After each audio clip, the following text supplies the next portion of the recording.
ಎಲ್ಲರಿಗೂ ನಮಸ್ಕಾರ. ಕೃಷ್ಣ ಅವತಾರದ ಕಥೆಯನ್ನು ಮತ್ತೆ ಮುಂದುವರಿಸೋಣ.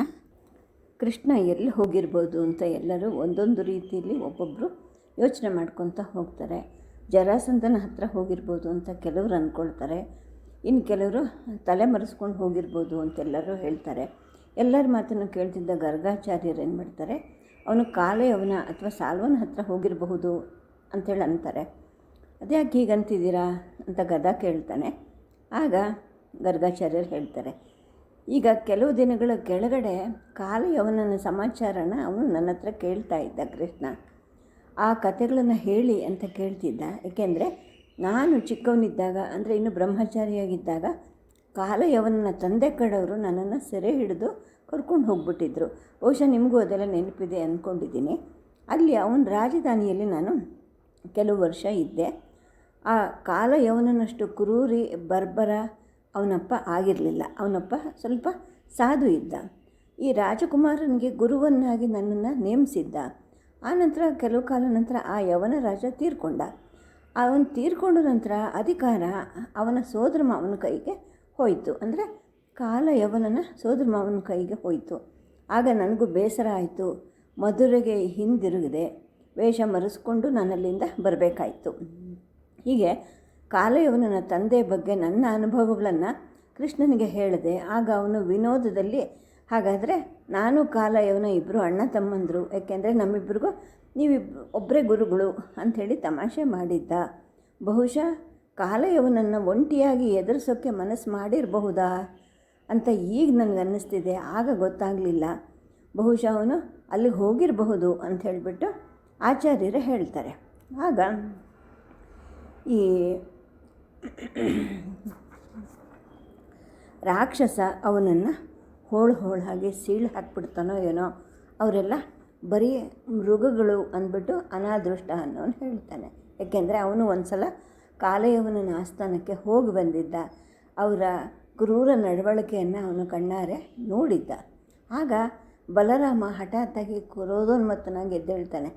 ಕಾಲಯವನ ಬಳಿಗೆ ಹೋಗ್ತಾನೆ ಅಂತ ನೀವು ಯಾಕೆ ನನಗೆ ಹೇಳಲಿಲ್ಲ ಮೊದಲೇ? ಅವನಿಗೆ ಎಲ್ಲೇ ಇರಲಿ, ನಾನು ಹೋಗಿ ಅವನನ್ನು ಕರ್ಕೊಂಡು ಬರ್ತೀನಿ, ನಾನು ಅಲ್ಲೇ ಹೋಗೋದು ಅಂತೇಳ್ಬಿಟ್ಟು, ಉದ್ದವ ಬಾ, ಇನ್ನು ತಡೆ ಮಾಡೋದು ಬೇಡ, ಕೊನೆ ಮೊದಲಿಲ್ಲದೆ ಬರೀ ಈ ಮಾತುಗಳಿಂದ ಏನೂ ಉಪಯೋಗ ಇಲ್ಲ ಅಂತ ಹೇಳಿಬಿಟ್ಟು ತನ್ನ ಭುಜದ ಮೇಲೆ ಗದೆಯನ್ನು ಏರಿಸ್ಕೊಂಡು ಉದ್ದವನನ್ನು ಕೈ ಹಿಡಿದು ಎಳಿತಾನೆ. ನಡಿ ಉದ್ದವ, ನಮ್ಮ ಸ್ಥಳ ಕೃಷ್ಣನ ಹತ್ರ, ಅಲ್ಲಿ ಹೋಗೋಣ ಅಂತ ಹೇಳಿಬಿಟ್ಟು ಬಲರಾಮ ಹೇಳ್ತಾನೆ. ಅವನು ಈ ಮಾತನ್ನು ಆಡಿದ ರಭಸಕ್ಕೆ ಆ ಇಡೀ ಸಭೆನೇ ಪೆಚ್ಚಾಗಿ ಮೌನವಾಗಿ ನಿಂತ್ಕೊಂಡ್ಬಿಡುತ್ತೆ. ಆಗ ಸಾತ್ಯಕಿ ಎದ್ದು ನಿಂತ್ಕೊಂಡು, ಅಣ್ಣ ನಾನು ನಿನ್ನ ಜೊತೆಗೆ ಬರ್ತೀನಿ ಅಂತೇಳಿ ಹೇಳ್ತಾನೆ. ಉಗ್ರಸೇನನು ಕೈ ಎತ್ಬಿಟ್ಟು, ಬಲರಾಮ ತಡಿ, ಕೃಷ್ಣ ಹೀಗೆ ಆಹುತಿ ಆಗೋಕ್ಕೆ ನಾವು ಯಾರೂ ಬಿಡೋದು ಬೇಡ, ಸಾಯೋದಾದರೆ ಎಲ್ಲರೂ ಒಟ್ಟಿಗೆ ಸಾಯೋಣ ಅಂಥೇಳಿ ಹೇಳ್ತಾನೆ. ಎಲ್ಲರೂ ಹೌದು ಹೌದು ಅಂತೇಳಿ ಹೇಳ್ತಾರೆ. ನಾವು ಧೀರ ಜನರು, ನಮ್ಮ ಸ್ವತಂತ್ರಕ್ಕೋಸ್ಕರ ಹೊಡೆದಾಡ್ತಾ ಸಾಯೋದು ನಮಗೆ ಕೀರ್ತಿನೇ ತರುತ್ತೆ. ಆದರೆ ನಮ್ಮಲ್ಲಿ ಕೆಲವ್ರ ವಿಚಾರನೇ ಬೇರೆ ಅಂತ ವಸುದೇವ ಹೇಳ್ತಾನೆ. ಆಗ ಗದಾ ಹೇಳ್ತಾನೆ, ಇಲ್ಲ ನಾವು ಕೂಡ ಸಾಯಲಿಕ್ಕೆ ಸಿದ್ಧವಾಗಿದ್ದೀವಿ, ಆದರೆ ಮೊದಲು ಕೃಷ್ಣ ಹಿಂದಕ್ಕೆ ಬರಬೇಕು ಅಂಥೇಳಿ ಹೇಳ್ತಾನೆ. ಹೌದು ಹೌದು ಅಂತ ಎಲ್ಲರೂ ಅವನ ಮಾತನ್ನು ಒಪ್ಕೊಳ್ತಾರೆ. ಆಗ ಬಲರಾಮ, ಉದ್ದವ, ಸಾತ್ವಿಕಗಳನ್ನು ಕೃಷ್ಣನನ್ನು ಹುಡ್ಕೊಂಡು ಕರ್ಕೊಂಬರೋಕ್ಕೆ ಕಳಿಸೋಣ ಅಂತ ವಸುದೇವ ಹೇಳ್ತಾನೆ. ಆಗ ಉಗ್ರಸೇನ ಹೇಳ್ತಾನೆ, ಬಲರಾಮ ನೀನು ಹೋಗ್ಬಿಟ್ಟು ಗೋವಿಂದನಿಗೆ ಹೇಳು, ಯಾದವ್ರಿಗೆ ನೀನೇ ಬೇಕು, ಬೇರೆ ಏನೂ ಅಲ್ಲ, ದಯಮಾಡಿ ಹಿಂದಕ್ಕೆ ಬಾ ಅಂತ ಹೇಳು ಅಂಥೇಳಿ ಉಗ್ರಸೇನ ಹೇಳ್ತಾನೆ. ಹೀಗೆ ಸಂಕಟದ ಗಳಿಗೆಗಳು ಒಂದೊಂದಾಗಿ ಮೆಲ್ಲನೆ ನಿಧಾನವಾಗಿ ಉರುಳುತ್ತೆ. ಆಸೆ ನಿರಾಸೆಗಳ ಮಧ್ಯೆ ಜೋಕಾಲಿ ಹೊಡಿತಾ ಮಧುರೆ ಕೃಷ್ಣನ ಪುನರಾಗಮನಕ್ಕೋಸ್ಕರ ಕಾಯ್ತಾ ಇರುತ್ತೆ. ಪ್ರತಿಯೊಬ್ಬರ ಮನಸ್ಸಲ್ಲೂ ಏನೋ ಒಂದು ವಿಧವಾದ ಸಂಕಟಕರವಾದ ಭಾವನೆಗಳು ಮೂಡ್ತಾ ಇರುತ್ತೆ. ಒಂದು ವೇಳೆ ಕೃಷ್ಣ ಅವರಿಗೆ ಸಿಗದಿದ್ದರೆ ಏನು ಮಾಡಬೇಕು? ಸಿಕ್ಕು ಒಂದು ವೇಳೆ ಅವನು ಹಿಂತಿರುಗಿ ಬರೋಕ್ಕೆ ಒಪ್ಪದಿದ್ದರೆ ಆಗೇನಾಗುತ್ತೆ?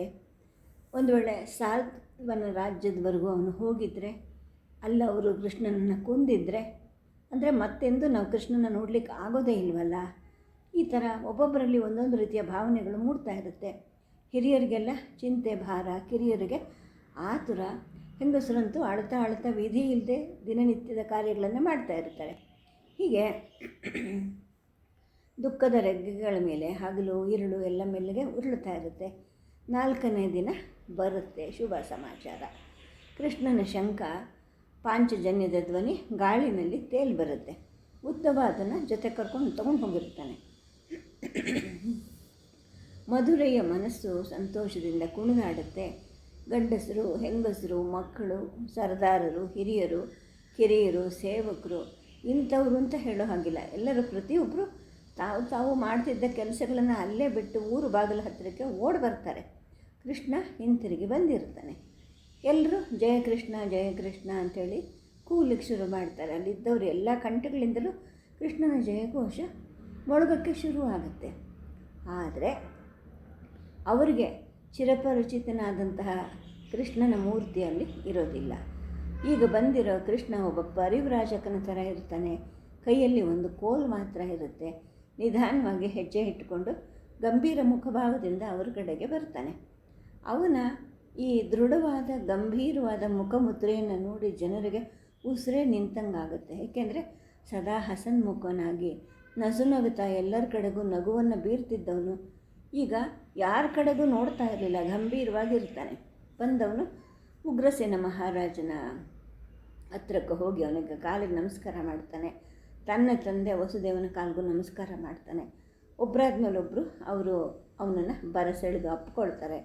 ಹೆಂಗಸರ ಗುಂಪಲ್ಲಿ ಮೊದಲು ನಿಂತ್ಕೊಂಡಿದ್ದವಳು ದೇವಕಿ. ಇವಳು ಕೂಡ ಆನಂದ ಬಾಷ್ಪಗಳನ್ನು ಸುರಿಸ್ತಿರ್ತಾಳೆ. ಅವನು ತಾಯಿ ಕಾದನ್ನು ಮುಟ್ಲಿಕ್ಕೆ ಅಂತ ಹೊರಡ್ತಾನೆ. ಅವನನ್ನು ಮುಟ್ಲಿಕ್ಕೆ ಅಂತ ಎಷ್ಟೊಂದು ಜನ ನುಗ್ಗುತ್ತಾರೆ. ಕೃಷ್ಣನಿಗೆ ದುಃಖದಿಂದ ಕಣ್ಣು ತುಂಬ್ಕೊಂಡು ಬಂದಿರುತ್ತೆ.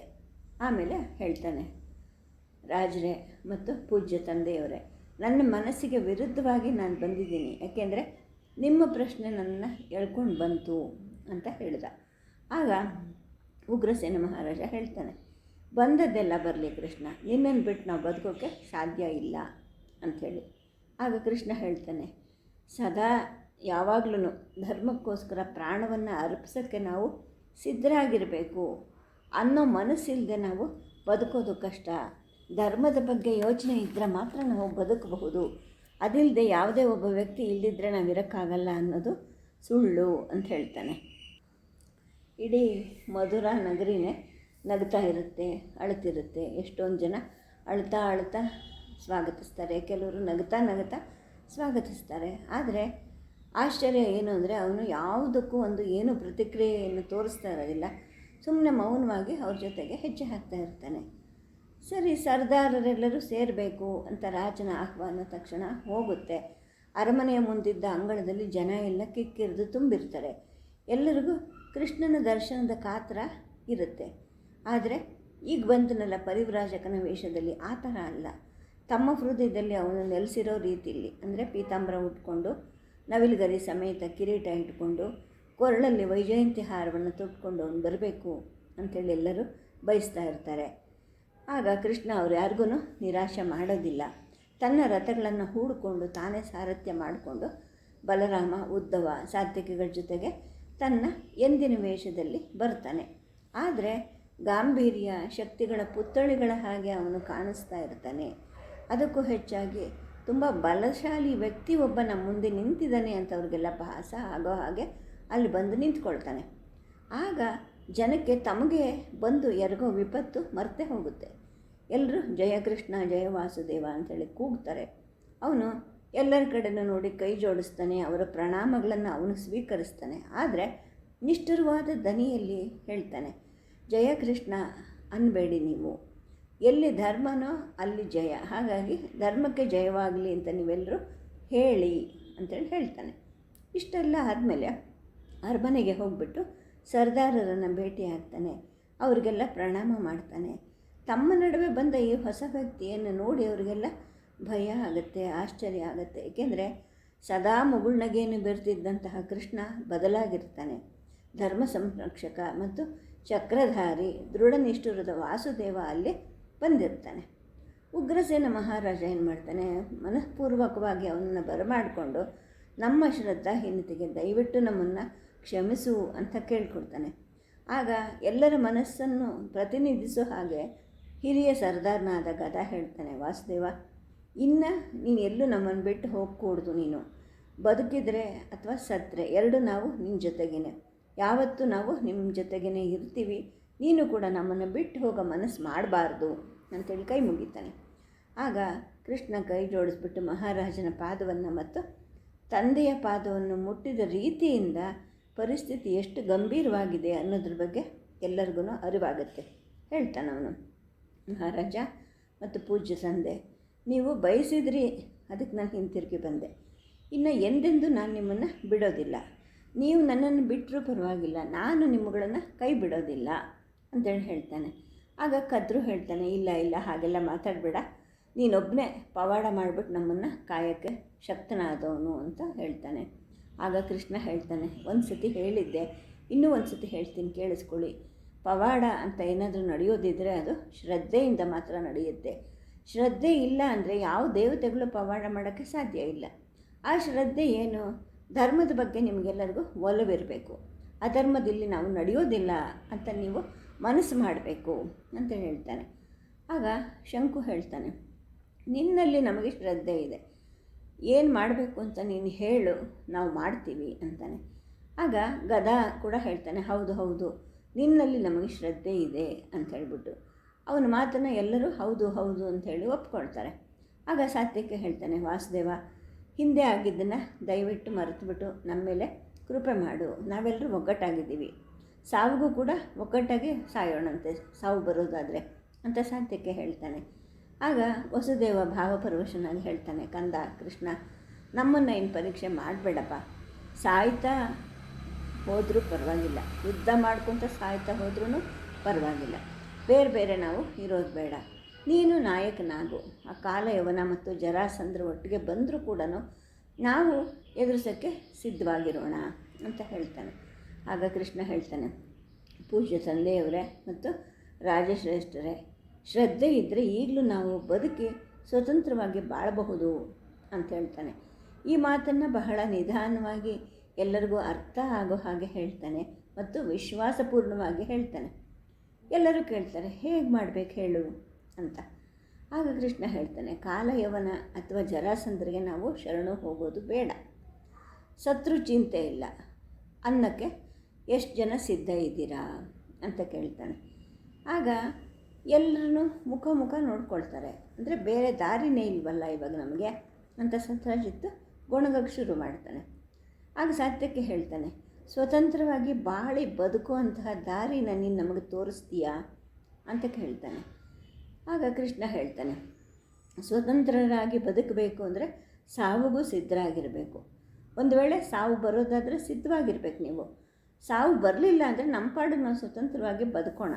ಇದಕ್ಕೆಲ್ಲ ನೀವು ಒಪ್ಪೋದಾದರೆ ನಾನು ಒಂದು ಹೊಸ ದಾರಿಯನ್ನು ತೋರಿಸ್ತೀನಿ ಅಂತ ಹೇಳಿಬಿಟ್ಟು ಎಲ್ಲರ ಕಡೆನೂ ನೋಡ್ತಾನೆ.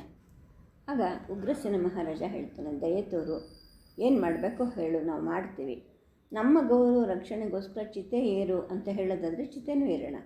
ಎಲ್ಲ ಹಿರಿಯರನ್ನು ಕೇಳಿದ್ದೀನಿ, ಎಲ್ಲರದ್ದು ಅದೇ ಅಭಿಪ್ರಾಯ ಇದೆ. ಕುರಿಗಳ ಹಾಗೆ ಅವ್ರ ಹತ್ರ ನಾವು ಕಡಿಸ್ಕೊಳ್ಳೋದು ಬೇಡ ಅಂತ ಮಹಾರಾಜ ಹೇಳ್ತಾನೆ. ಆಗ ಕೃಷ್ಣ ಹೇಳ್ತಾನೆ, ಏನಿಲ್ಲ, ನಮ್ಮ ಈ ಪುರಾತನ ಮನೆ ಮಾರನ್ನು ತ್ಯಜಿಸ್ಬಿಡೋಣ. ಕಂಸನ ಕಾಲದಲ್ಲಿ ನಮ್ಮವ್ರು ಎಷ್ಟೊಂದು ಜನ ಊರು ಬಿಟ್ಟು ಹೋದ್ರಲ್ಲ ಹೆದರ್ಕೊಂಡು, ಹಾಗಲ್ಲ, ಸ್ವತಂತ್ರವಾಗಿ ಬದುಕುವಂತಹ ಗಂಭೀರ ನಿಶ್ಚಯದಿಂದ ಎಲ್ಲರೂ ಇದನ್ನು ಬಿಟ್ಟು ಹೋಗೋಣ ಅಂತ ಕೃಷ್ಣ ಹೇಳ್ತಾನೆ. ಸಭೆ ಸಂಪೂರ್ಣ ನಿಶ್ಶಬ್ದವಾಗಿಬಿಡುತ್ತೆ. ಕೃಷ್ಣನ ಬಾಯಿಂದ ಹೊರಬಂದ ಈ ಮಾತನ್ನು ಕೇಳಿ ಸಭೆಗೆ ಉಸಿರಾಡದೆ ಮರ್ತಾಯಿತು ಅನ್ನೋ ಹಾಗೆ ಎಲ್ಲರೂ ಮೌನವಾಗಿ ಕೂತು ಬಿಡ್ತಾರೆ. ಆವಾಗ ಕೃಷ್ಣ ಹೇಳ್ತಾನೆ, ಜರಾಸಂಧನಿಗೆ ಇಂಥ ಮೊದಲು ಕಾಲಯವನ ಮಧುರೆಯನ್ನು ತಲುಪ್ತಾನೆ. ಬಹುಶಃ ಇನ್ನು 1 ತಿಂಗಳು ಅಥವಾ 1.5 ತಿಂಗಳ ಒಳಗೆ ಅವನು ಇಲ್ಲಿಗೆ ಬಂದುಬಿಡ್ತಾನೆ. ಅವನು ಬರೋ ಅಷ್ಟರಲ್ಲಿ ನಾವೆಲ್ಲರೂ, ಅಂದರೆ ಗಂಡಸರು, ಹೆಂಗಸರು, ಮಕ್ಕಳು, ಸೇವಕರು, ಕುದುರೆಗಳು, ದನ, ಆನೆ ಎಲ್ಲನೂ ಈ ಮಧುರೆಯನ್ನು ಬಿಟ್ಟು ಹೋಗಬೇಕು ಅಂಥೇಳಿ ಹೇಳ್ತಾನೆ. ಎಲ್ಲಿಗೆ ಹೋಗ್ಬೇಕು ನಾವು? ನೆರೆಹೊರೆಯ ಯಾವ ರಾಜರು ನಮಗೆ ಸಹಾಯ ಮಾಡ್ತಾರೆ? ಯಾರೂ ಕೊಡಲ್ಲ. ಏಕೆಂದರೆ ಕಾಲಯವನ ಮತ್ತು ಜರಾಸಂಧರು ಬಂದರೆ ಅವರನ್ನು ಕೂಡ ನಾಶ ಮಾಡ್ತಾರೆ. ಆ ಭಯಕ್ಕೋಸ್ಕರ ನಮಗೆ ಯಾರು ಆಸರೆ ಕೊಡಲ್ಲ ಅಂತ ವೃದ್ಧ ಮಂತ್ರಿ ಕದ್ರು ಹೇಳ್ತಾನೆ. ಆಗ ಕೃಷ್ಣ ಹೇಳ್ತಾನೆ, ನಾವು ಹೋಗಬಹುದಾದ ದೇಶ ಒಂದಿದೆ, ಅಲ್ಲಿನ ರಾಜರು ಮತ್ತು ಜನರು ಕೂಡ ಕೈ ಚಾಚಿ ನಮ್ಮನ್ನು ಬರಮಾಡ್ಕೊಳ್ಳೋಕ್ಕೆ ಸಿದ್ಧರಾಗಿದ್ದಾರೆ. ಅದು ಯಾವುದು ಅಂದರೆ, ಈ ದೊರೆ ಕಕುದ್ಮಿನಿಗೆ ನಮ್ಮ ದೊಡ್ಡಣ್ಣ ಬಲರಾಮ ಕುಶಸ್ಥಲಿಯನ್ನು ಗೆದ್ದು ಕೊಟ್ಟಿದ್ದಾನೆ. ಅದು ಸುಂದರವಾದ ದೇಶ. ಸೌರಾಷ್ಟ್ರದ ಸಮುದ್ರ ಅದರ ತೀರದಲ್ಲಿ ಅಲೆ ಆಡ್ತಿರುತ್ತೆ. ಕಕುದ್ಮಿನ್ ರಾಜ ತನ್ನ ಸಿಂಹಾಸನವನ್ನು ಮತ್ತು ಮಗಳನ್ನು ಕೂಡ ಬಲರಾಮನಿಗೆ ಕೊಡೋಕ್ಕೆ ಸಿದ್ಧ ಇದ್ದಾನೆ. ಅಲ್ಲಿ ನಮಗೆ ಕಾಲಯವನನ ಕಾಟನೂ ಇರಲ್ಲ, ಜರಾಸಂಧನ ಪೀಡೆನೂ ಇರಲ್ಲ. ನಮ್ಮ ಜೀವಕ್ಕೆ ನಾವೇ ಯಜಮಾನರಾಗಿ ಅಲ್ಲಿ ಸ್ವತಂತ್ರವಾಗಿ ಬಾಳಬಹುದು ಅಂತ ಕೃಷ್ಣ ಹೇಳ್ತಾನೆ. ಆಗ ಸತ್ರಾಜಿತ್ ಹೇಳ್ತಾನೆ, ಕುಶಸ್ಥಲಿ ಬಹಳ ದೂರ ಇದೆಯಲ್ಲ, ಏನು ಮಾಡೋದು ಅಂತ. ಆಗ ಕೃಷ್ಣ ಹೇಳ್ತಾನೆ, ಯಮಲೋಕಕ್ಕಿಂತ ಹತ್ತಿರ ಇದೆ, ಏನು ತೊಂದರೆ ಇಲ್ಲ ಅಂತ. ಸ್ವಲ್ಪ ಹೊತ್ತು ಯಾರೂ ಏನು ಮಾತಾಡದೆ ಇಡೀ ಸಭೆ ಮೌನವಾಗಿ ಇರುತ್ತೆ.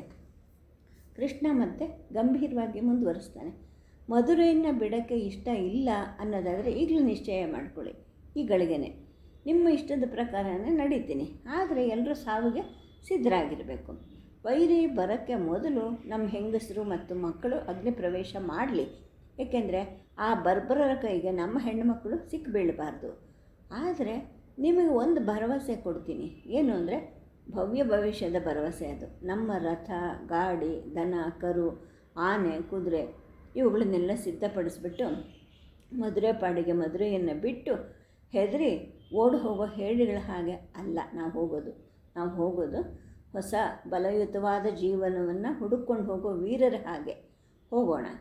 ಏನು ಹೇಳ್ತೀರಾ ಅಂತ ಅಲ್ಲಿದ್ದವರೆಲ್ಲರ ಮನಸ್ಸಿನಲ್ಲೂ ತನ್ನ ಮಾತು ಆಳವಾಗಿ ನೆಡೋ ಹಾಗೆ ಎಲ್ಲರನ್ನು ನೋಡ್ತಾ ಕೃಷ್ಣ ಹೇಳ್ತಾನೆ.